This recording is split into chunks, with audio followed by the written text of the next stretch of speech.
It's Tuesday. It's 1 p.m. Eastern. Welcome to Advancement Live. The holidays are fast approaching, but we are not quite there yet, and there is still time to talk advancement. We broadcast on the Higher Ed Live Network, a product of ED Universe Media. Find us at higheredlive.com and join in the conversation on Twitter using the Higher Ed Live hashtag. I am your host, Andrew Gosen, and today we are tackling the Net Promoter Score. This topic relates to broader conversations about metrics and measurement that advancement has been grappling with for the past decade or so, with varying degrees of success. The key to the appeal of Net Promoter Scores lies in its simplicity, and we are going to hear more about that in just a few minutes. Our guests are also going to share examples of how they have deployed the Net Promoter Score system at their institutions and how they've used the data gathered by doing so to address a range of business goals. But before we dive in, I want to give a shout out to our Advancement Live sponsors, iModules and Countermarch Systems. iModules software is the leading constituent engagement management provider for educational institutions. iModules delivers an integrated online platform that transforms how institutions strengthen constituent relationships and achieve fundraising success. iModules, thank you for your support. We also appreciate the sponsorship of Countermarch Systems. From registration to check-in and participation, Countermarch Systems provides software that alumni and staff love to use. We build comprehensive, easy-to-use systems that handle the complexities of reunions and homecomings so that your staff are free to do the key work of alumni engagement. Our mobile apps provide a platform for alumni networking and social media connectivity before and after the event, and are integration ready for a seamless user experience. Find out more at countermarch.com/reunion. And now, on with the show. It's no secret that advancement shops have had a conflicted relationship with measurement and metrics in the past. Some business units, especially those with crystal clear bottom lines, such as annual funds and individual giving operations, have always had to focus on numbers. Others, especially alumni relations and communications units, have relied much more heavily on anecdotal evidence to measure success and explain their impact to internal and external audiences. In part, that is simply because these units deal with things that are simply more difficult to quantify than dollars raised. However, I'd argue that there's also an element of deference to tradition at work, that is to say, to doing things simply because we've always done them in the past, as well as asserting the values of things like events and newsletters as self-evident.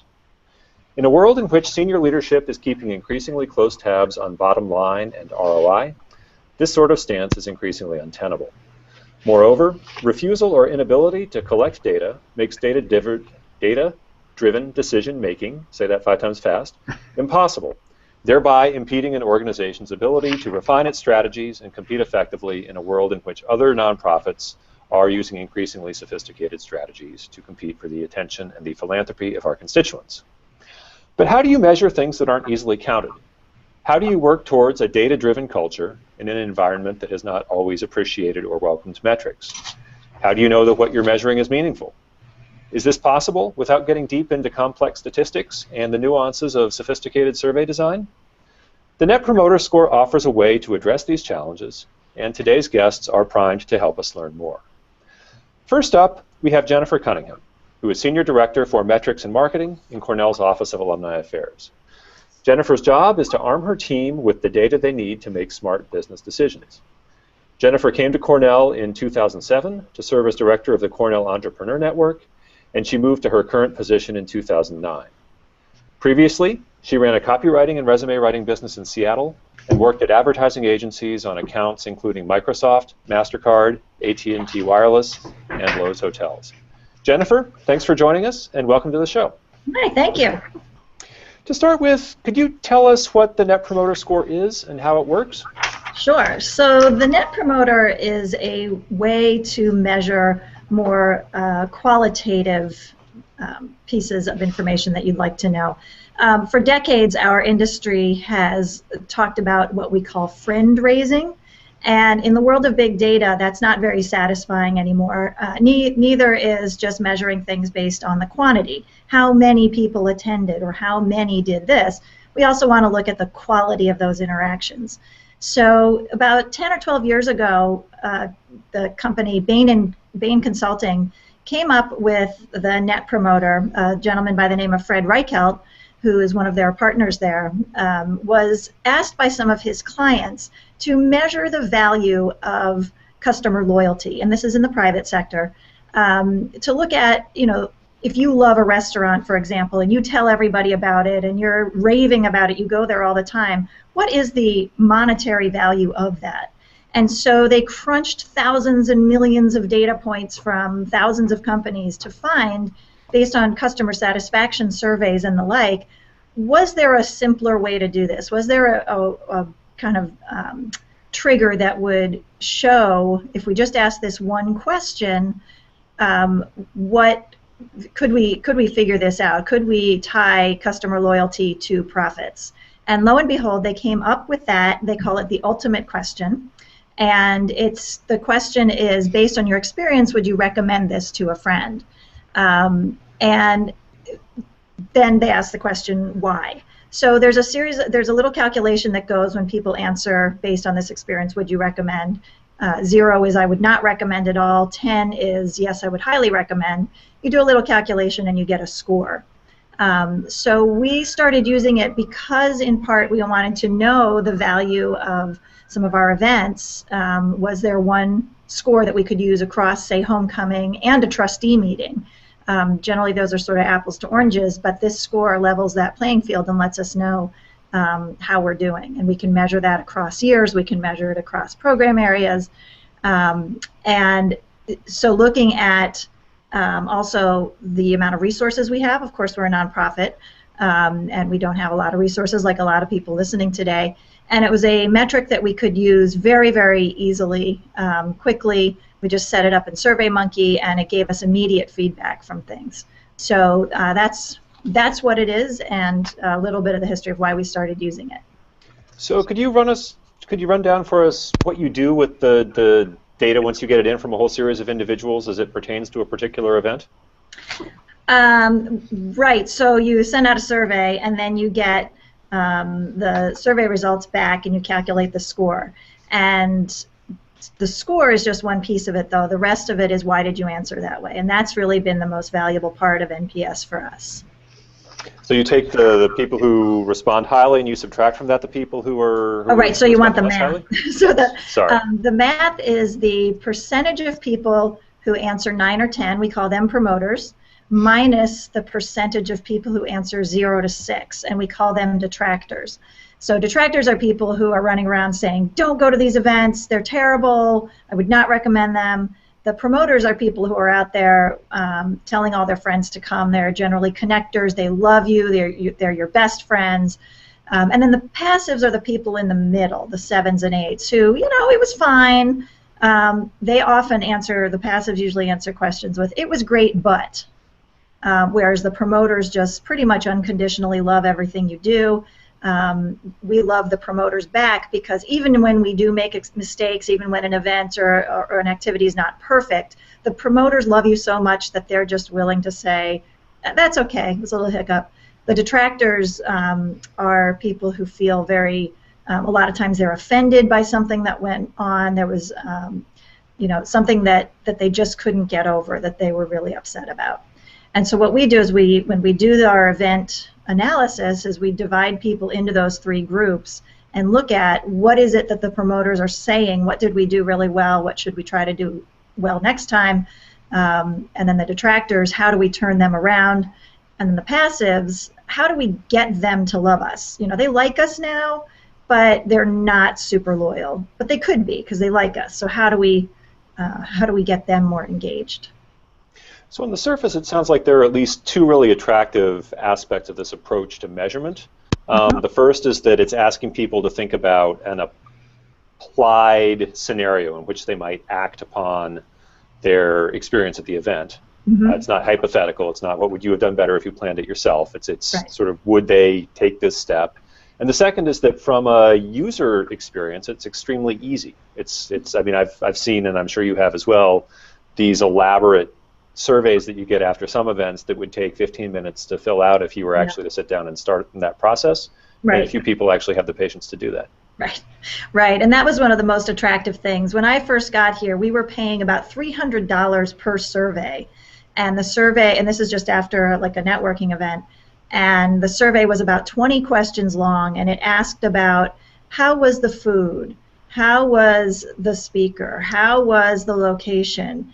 There were just all these questions in it that A, were very tedious to answer, B, we weren't going to change because we only have so much money in our budget, and C, they just weren't fun for people to fill out, and so our response rate was like 10%.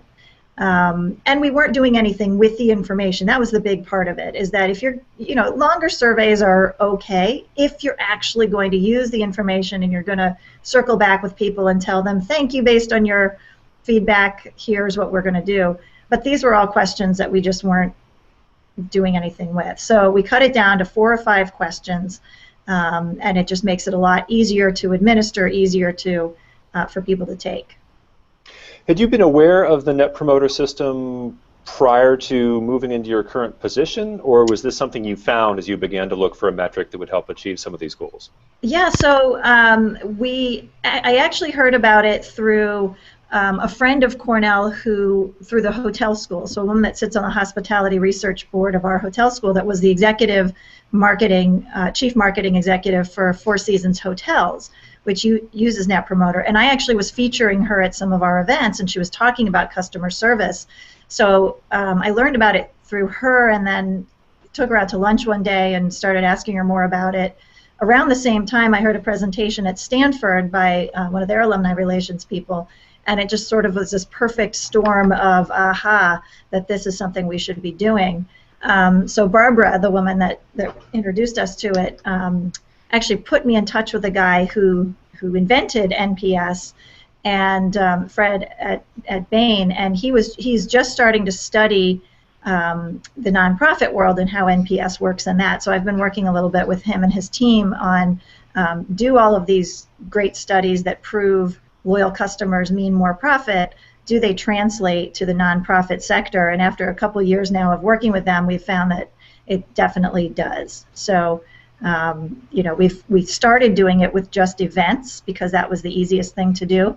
But now I've just launched an all-alumni survey to ask, based on your experience, would you recommend Cornell to a qualified prospective student? So I'm looking at, do the promoters give more? Are they more engaged as volunteers? Do they attend events more?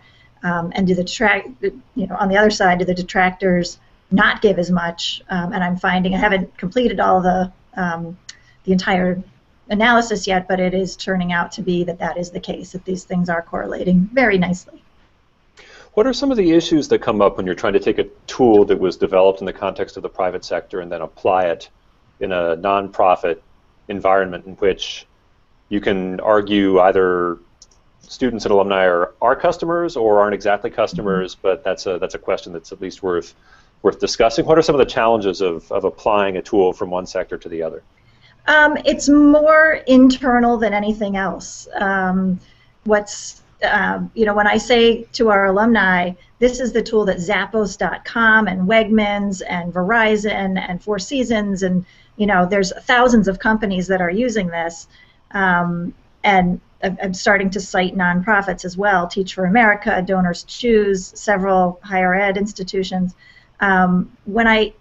The challenge was, well, that doesn't really apply to us, but when I started talking more about customer loyalty or alumni loyalty, I think it's that word of loyalty that gets people, and I sort of flip it around and say, well, business hasn't traditionally measured engagement, and now they're actually looking at us saying, well, gosh, maybe engagement is valuable in some way. How can we measure it? So we're sort of they're borrowing some concepts from us and quantifying it in ways that we hadn't thought of. So really the challenge was more internal. When I talked about it, I would say customer instead of alumni, and that threw some people off.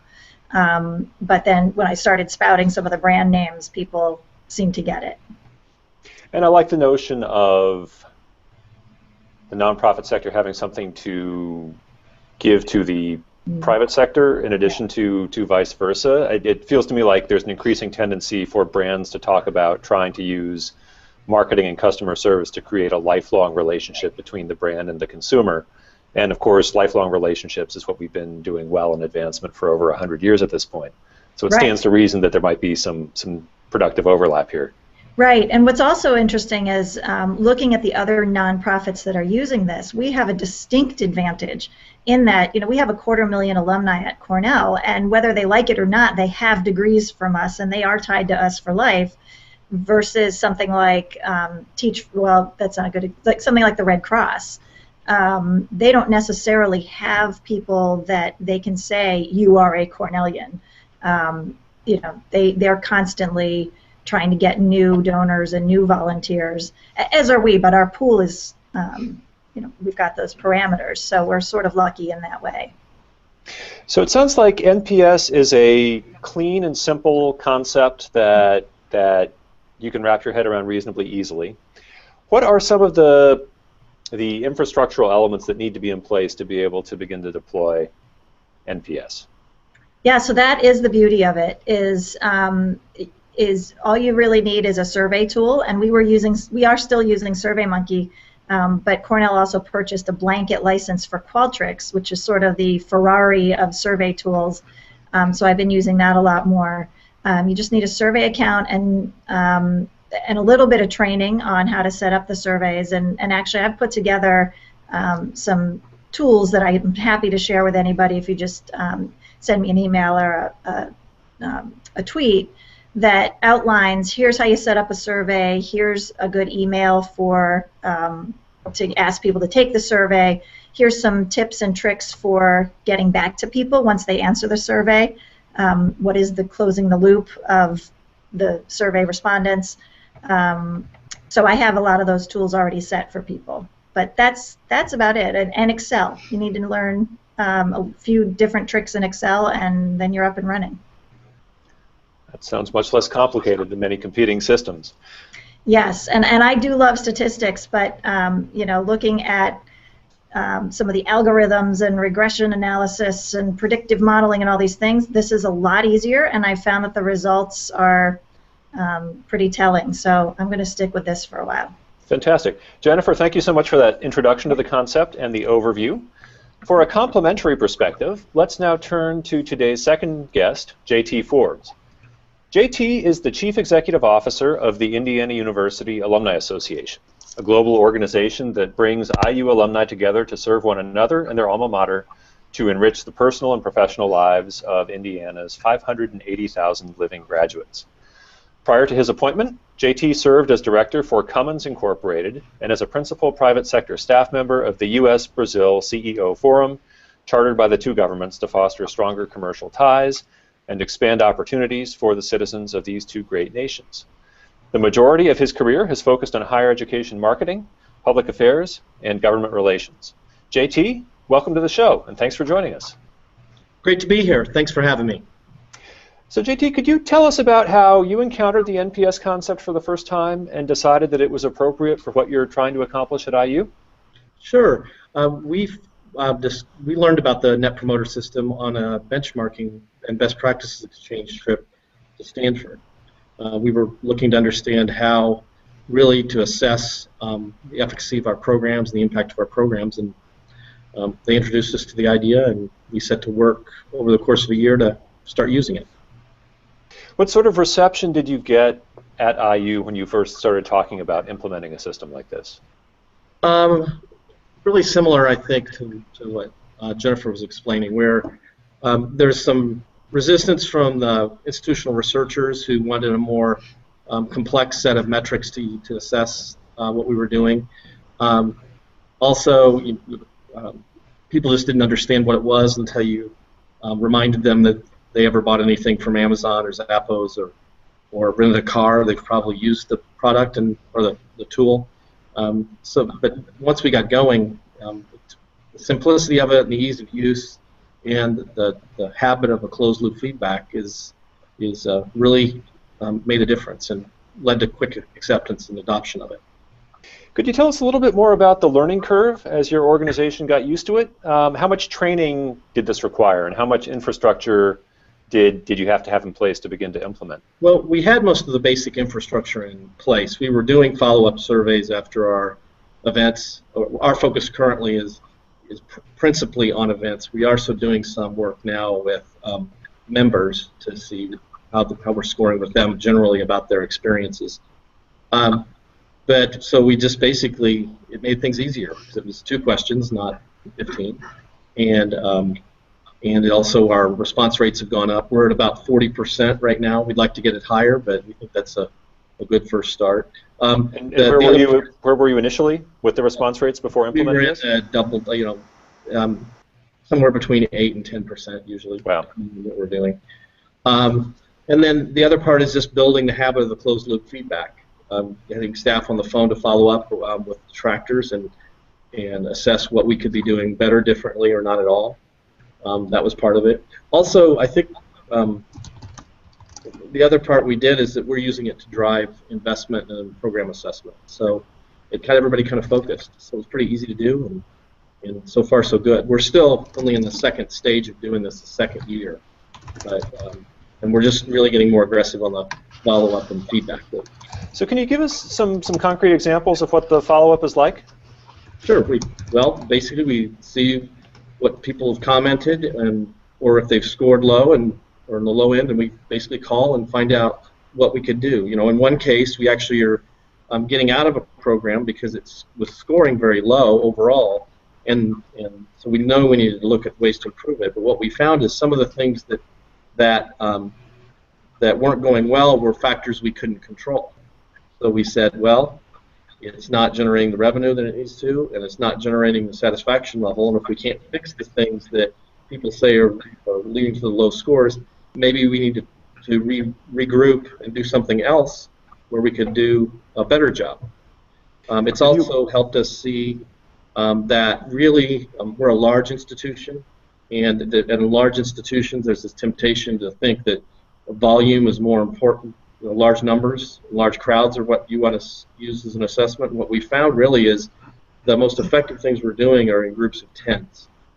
So we're moving more people more effectively in smaller groups than in these large events. The larger things tend to score lower and lead to a lot more varied expectations that are hard to satisfy in a large group.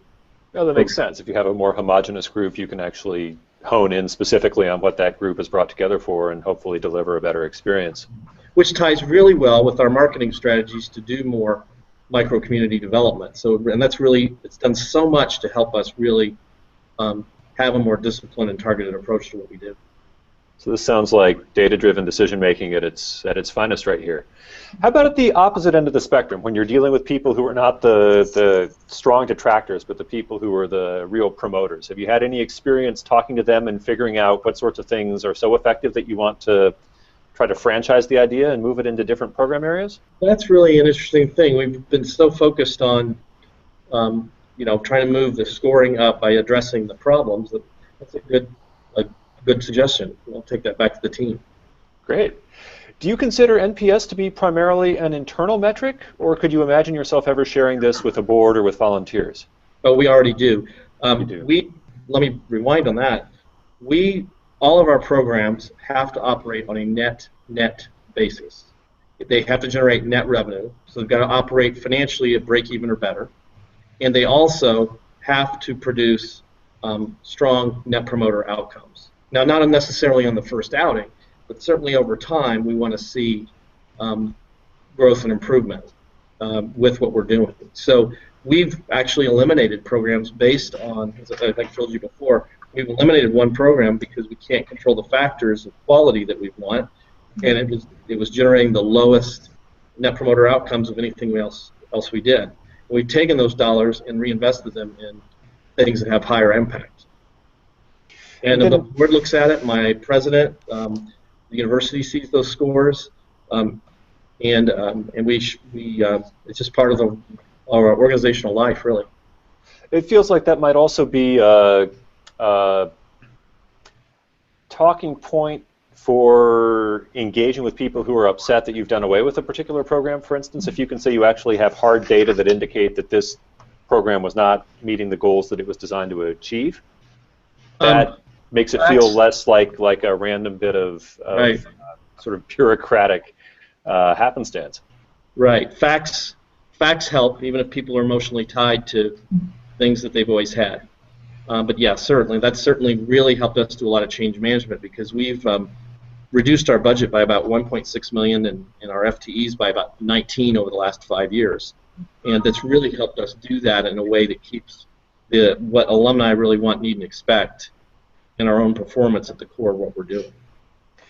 Has anything surprised you as you have gotten more mature in your deployment of NPS? Is there anything you've learned that you weren't expecting?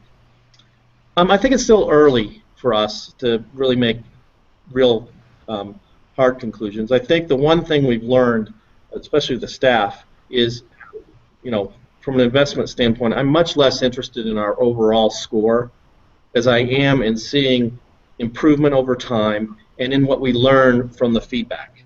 Because initially, there was a lot of anxiety when I said, we're going to run net, folks, that this would lead to, turning everything into just the score is the only thing that mattered. And it's much more now about, okay, how'd we do and what can we do better next time? And so that's, to me, been the organizational surprise. The score is nice to have, and it gives you kind of a benchmark against yourself over time, but it's really the closed-loop feedback that's the real important part of Net Promoter. So doing the calculation is just the first step. It's got to be a step that's contextualized within a broader business process. Absolutely. I mean, it's more than the math. Great. I think I saw Jennifer flinch when you said that. JT, thank you so much. Let's now move on to today's third guest, Ron Cohen. Ron Cohen is Vice President for University Relations at Susquehanna University in Pennsylvania.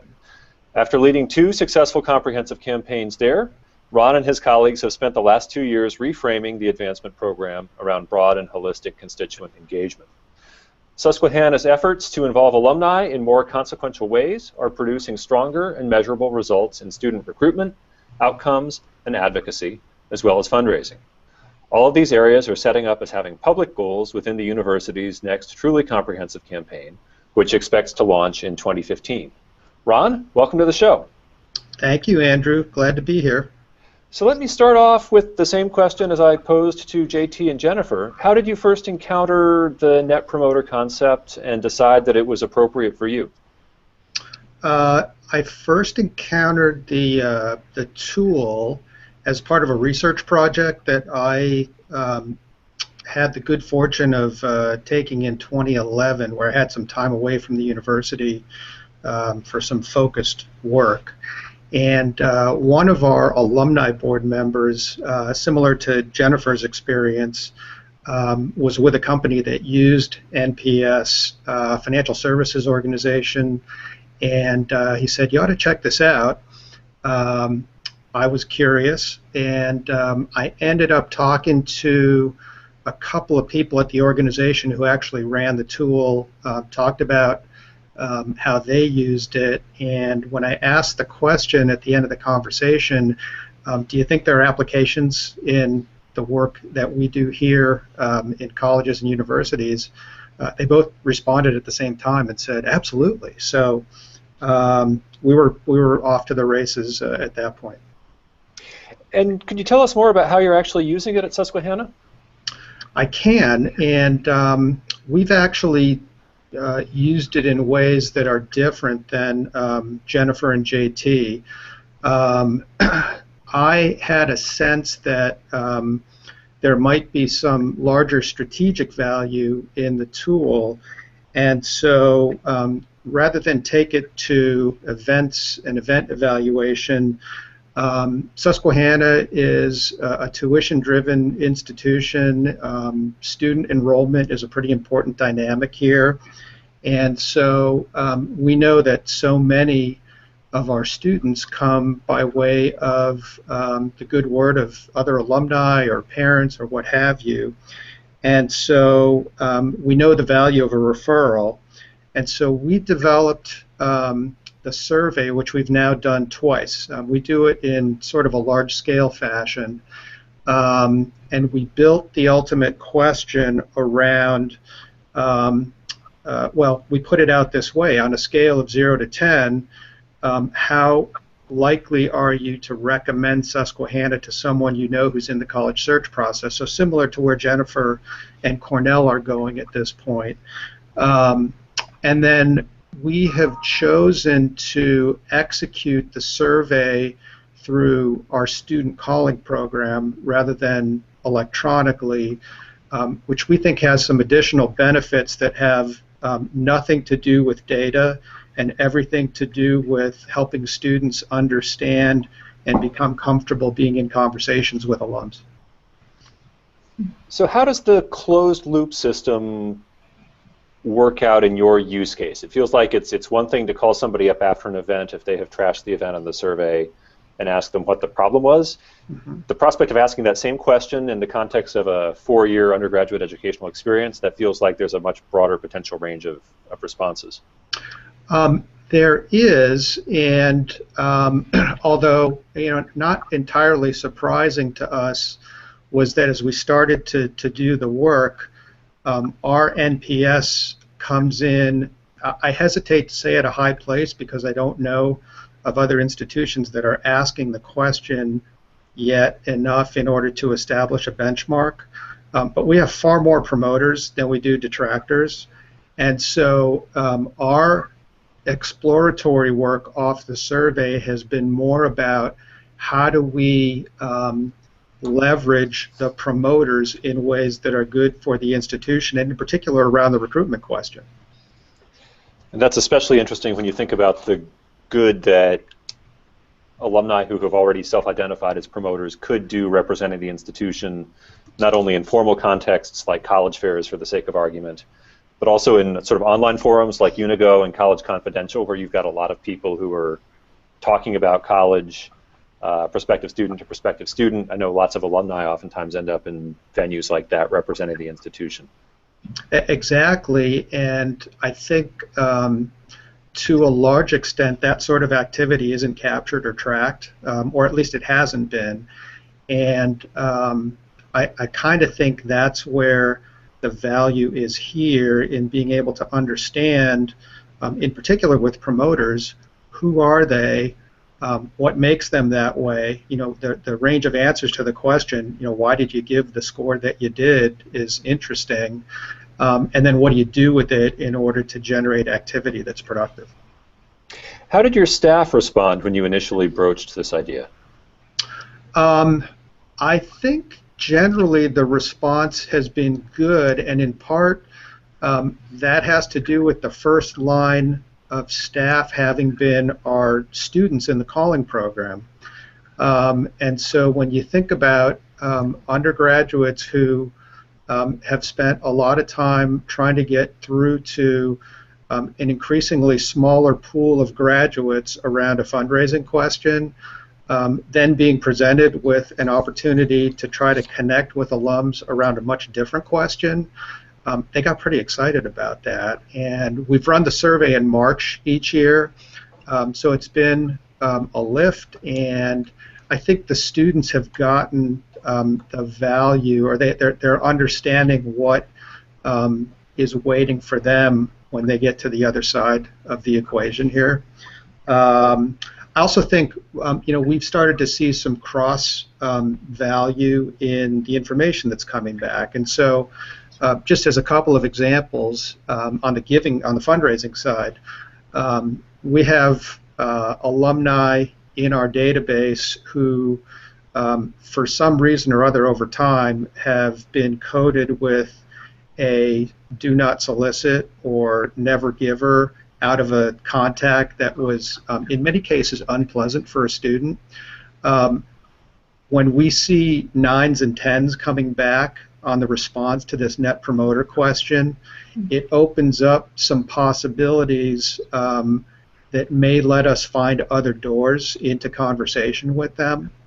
And the other one on the giving side that we've begun to enjoy, I guess, is we have lots of prospects rated on the fundraising side, and we have a fair number of, say, less well-vetted suspects. And the beauty of the way that we're executing the program is It's the same, I sense, for Jennifer and JT. You know who's answering the question. You know the individuals who are answering, and so you've got an ability to go directly to that source. And so when you see fundraising prospects who are rated as kind of question marks and they start responding with 9s and 10s, those are easy decisions to make to go investigate further. It feels like you could also do some interesting analysis looking at people who, say, in an age cohorts. So if a person from a particular class, the average lifetime giving of that class is X, and this person is substantially below that, but they also give you a 9 or a 10, that feels like really low-hanging fruit to me. Potentially, but I think as well, and again, for us, we're always going to be, unless something really magical happens, a tuition-driven institution. And so thinking about alums who have the ability to influence decisions that drive revenue in through the tuition door rather than the fundraising door is pretty important. Fantastic. Let me ask you the same question that I asked to JT. Do you view this primarily as an internal metric, or would you share it outside of your organization? It's already being shared. Our alumni board has latched onto it in ways that are really pretty fantastic. And in fact, we've got a group of about a half dozen members of our alumni board that helped develop the instrument a bit further. We actually asked more than just the 2 questions in the 2013 survey. That we're getting at issues and topics that the alumni board was saying, gee, it'd be really nice to know these things. We asked permission to get into those conversations on the call, and almost everybody let the students carry it out to completion. So the alumni board's been in, and I've also had an opportunity to share with some faculty colleagues, and in particular those who are data crunchers, what we've been doing, what we're learning, and they're particularly interested in how people are responding to the second question. Why did you score the way that you did? Because there are relationships to the academic program and the co-curricular and extracurricular programs there. So it sounds like this is actually an initiative that has managed to engage pretty much every type of constituent that Susquehanna has. And that's usually a sign of a very effective, it's an engagement strategy in and of itself, it sounds like. We're getting there. That's fantastic. Great. Let's now bring Jennifer and JT back into the discussion and get into some of the interesting topics that have arisen thus far. The first thing that I took a note as one of you was speaking, I don't remember who, but it revolves around the question of starting small. And if you decide as an institution that you're going to move in this direction, do you start with a small-scale pilot project, or you just try to implement this broadly across your entire suite of existing programs? And at this point, whoever feels like jumping in, jump right on in. I'll take that one. We started small in part because Cornell has, we're pretty big, and I really wanted a proof of concept before I went out there and started telling people we should do an all-alumni survey. So I started it just with my own events. I did about 40 events a year at the time and figured out kind of the processes. I went along the bumps in the road that inevitably happen with a new process. I shopped it around, started selling it to a few colleagues. I just, for me, that's a lot more comfortable, and it allowed me to speak more with authority when I went out and sold it to other units. And that worked well. When I shared that with the folks at Bain, they said that's smart, especially if you don't have many resources and you have to figure out, is this going to work for us? What kind of resistance are you going to have to get over versus, this putting a full-time person on it, for example. So that's how we did it. The other part of it that we haven't talked a lot, that I didn't talk a lot about, was the follow-up. So we're always looking at, you do these 2,000 events every year like Cornell does. Do you have a way of calling people or following up with them after the event? And if we had done all 2,000 events at the same time, just launched that, our organization wouldn't be able to catch up with doing all that follow-up that's so needed.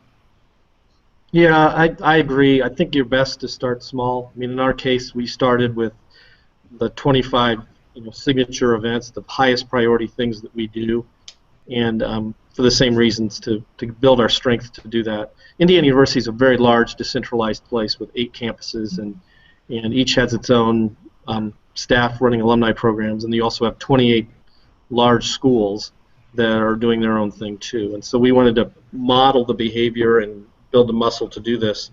Now we're really starting to look at things like how we offer this at an enterprise-wide level, since we send funding out into those units to really assess whether or not the investment of member dues is really yielding quality outcomes for folks. Because we couldn't have done it if we had tried to put it everywhere all at once. Hey, Andrew, can I ask a question of Jennifer and JT? Please do. I'd be curious to know what each of you considers a good NPS score for an event, or kind of how you look at the scale of what's acceptable and what's starting to be in the danger zone and what do you get rid of. I'll let you take that first, JT. Yeah, I was going to pull up some of our numbers here.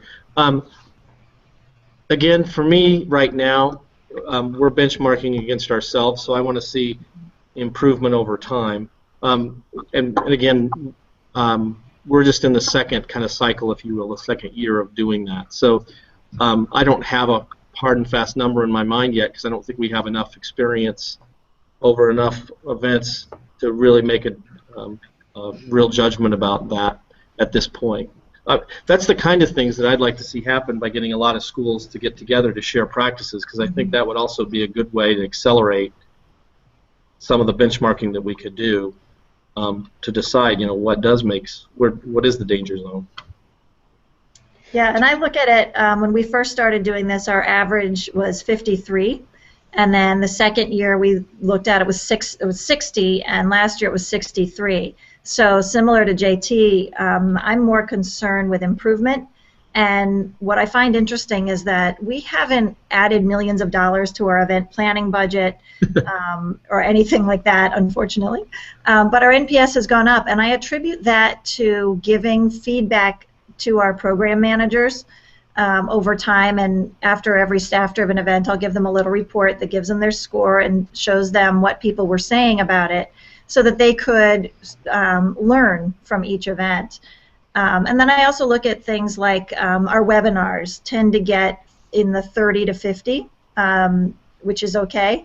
Our niche events, like JT was talking about, the 10-person kind of events, the very exclusive things, we've had events get 95, 100 for those. So it has taught us that there are certain kinds of events that are just not as engaging as other events. It doesn't mean we shouldn't do them because they serve a purpose, but it allows us to have a yellow flag. So if I have a webinar that gets a 90, then wow, I want to look at that and see what we did right and try to replicate that. So that's really more what we use the score for versus a hard and fast rule that 10 is bad and 100 is good. So I want to jump in because I have to represent the small school perspective here. It's really interesting to hear you both talk about small events scoring high, because I'm in an environment that is small by definition. We have 15,000 alumni. You each have more students than that, and so in some ways, and we don't use it for events, but my intuition tells me that our responses would be just the opposite of yours. A place like Susquehanna wants to see more people at events in order to know that there's a critical mass, and so it's interesting to hear you both talk about where you're scoring high and that it's making it small, which makes a lot of sense. So yeah, just to give, just looking at some of the things we've done in sampling, our score, the things that score highest for us are the signature events. The overall member experience rates scored the lowest when we did some testing on that last year, and it's got us now really digging into what is it we should be offering. So again, I think that's where I'm looking to see the net NPS score on membership go higher than 25% currently. Because that says to me we've got some work to do. So it seems pretty clear that NPS can be an incredibly useful tool for measuring improvement over time, sort of as a longitudinal measure of performance. How effectively can you compare NPS scores across business units that may be dealing with very different types of events or very different types of populations? Is there anything to that, or is that it's just not a good comparison? I'd really like to hear what Jennifer has to say about that as our resident researcher. I think you can compare, but again, it's really a yellow flag. So it's looking at, our museum, for example, does very niche events with their museum director versus, say, something that's homecoming. So we wouldn't expect the scores to be the same necessarily, but I kind of go back to the score is just the yellow flag. It's really why. Why were people so excited about the event or not? And what was the purpose? This all ties back to the kind of bigger picture strategy of why you're doing that specific event. So rather than really look across business units, which can be helpful, I like to look more at what did you expect from the event and then what did you deliver. So people just aren't going to feel, if they come back to homecoming for one event versus somebody who's a member of the museum who comes back and gets private tours, we've put a lot more into them, so they should be a lot more loyal. So if a museum event gets a 40, I consider that bad, versus if homecoming got a 90, I would be blown away. So if that makes sense. Yeah, I would like to see widespread use of Net Promoter in higher education, because I think it would be, again, it gives us a way to get feedback that I don't think we're gathering in a systematic way. But I would not expect you to be able to manage everybody toward a set number. For example, chances are the student disciplinary functions would not score, so students that got in that process probably wouldn't be likely to score that as an experience they recommend to others, right? Right. But the practice of using that as an indicator, as a dashboard indicator, and as a way to get some feedback on what could be done in the process to improve something like that, or pick anything in higher ed, to me would be valuable and useful. But it may be that certain units would score differently. I mean, you see that in the commercial applications of Net Promoter. Certain industries start with inherently lower scores than others, or inherently higher scores than others, depending on the nature of the product or the industry. Andrew, I think what I would maybe take it back to is that it all depends on the question that's being framed up as the ultimate question. That's where, potentially I think there's some benchmark value. So it's less about a business unit, but it's more about does the question pertain across a number of institutions? And if you think about how the tool developed, it's around a simple question that, as Jennifer laid out at the beginning, is about customer loyalty. And would you recommend this product or this service to somebody you know? That's easy and that's simple. I think we've got some ability to think more broadly about the questions that we ask, and then to understand who among us may be interested in asking the same questions, and determining whether, if we're doing that in a consistent way, can we then harvest the information in a way that creates the good benchmark data sets that I think we'd all like to have. Yeah. And I'd add, too, that Net Promoter shouldn't replace the other things that we're all doing to gather systematic input on the things programs we're developing and offering. It's just, to me, it's a very good, again, it builds a good habit, and it also gives you a simple way to see how you're doing. But we still have a whole set of alumni attitude panels that we do to get a deeper dive onto specific issues or offerings that Net Promoter can help with. But still, sometimes you need other methodologies to get what you need. So I wouldn't want anybody that's listening to think that Net Promoter wipes all those other things out. It's just another tool to gather feedback. And I go back to the event follow-up. It's sort of my soapbox these days that we are so on this event treadmill. We do 2,000 of them at Cornell every year. And when I go ask people, oh, so what's the follow-up? Oh, well, I don't have time to do follow-up. I don't have time to thank those alumni who came, or to turn their frowns upside down, if you will, because I'm planning the next event.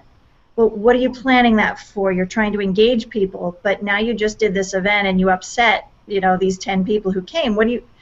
Why are you doing yet another event to try to engage people when you've got this group over here that's unengaged or disengaged now? So for us, the NPS is really a tool that triggers that customer service loop, that, somebody comes to an event, they have a bad time, we can actually reach out and say, I'm so sorry you had a bad time. So that's really one of the mistakes I think I made when we first launched this, was that I focused a lot on that score. And we have such talented people here at Cornell, some are engagement officers, and they would panic because they'd get a 40. And, oh my gosh, I got a 40, I'm failing. And that's not it at all. It's take a look at the comments and then turn those people around or get them further engaged. So that's really, to me, the power of this system is, yes, it's simple and the score is easy to calculate and you can compare and all of that, but it's that richer context of why they answered that way. Yeah, it really, if we have folks that are in executive leadership roles of this, in advancement or alumni relations, I think one of the things that NPS can do for us all is get us out of the business of busyness. Because there's a tendency to want to create a new event every time somebody comes up with a new idea, when in fact we're using it to really say we're going to do fewer things better, not more things are better. And so we've really narrowed down what we're doing and focusing in on things because it really helps you become more intentional about what you're doing. And you get beyond, and at least at my place it used to be, wasn't that a great party last night? Or, hey, what a great turnout. Well, how many people were there? Right, and that doesn't tell you anything about what happened inside the room or out on the field or wherever you're doing your thing. And I think that's another piece of the challenge in the field that we really need to develop, which is this courage to commit to fewer things that are really thought out and planned well, with the time then to learn how to continuously improve what we're doing. And again, that's where NPS is a nice way to have that habit and the metric to use to drive that kind of more intentional approach. I think that's a very compelling case for beginning to explore the idea if you haven't already started heading down that road. Well, sorry, the building just shook, so pardon me that I seemed a little distracted. Sure, sure. So what resources would the three of you recommend for people who are thinking about beginning to explore the NPS concept? You can read the book, The Ultimate Question by Fred Reichheld is a great place to start. He gives a lot of case studies about how corporations have seen their profits increase when they started focusing on customer loyalty.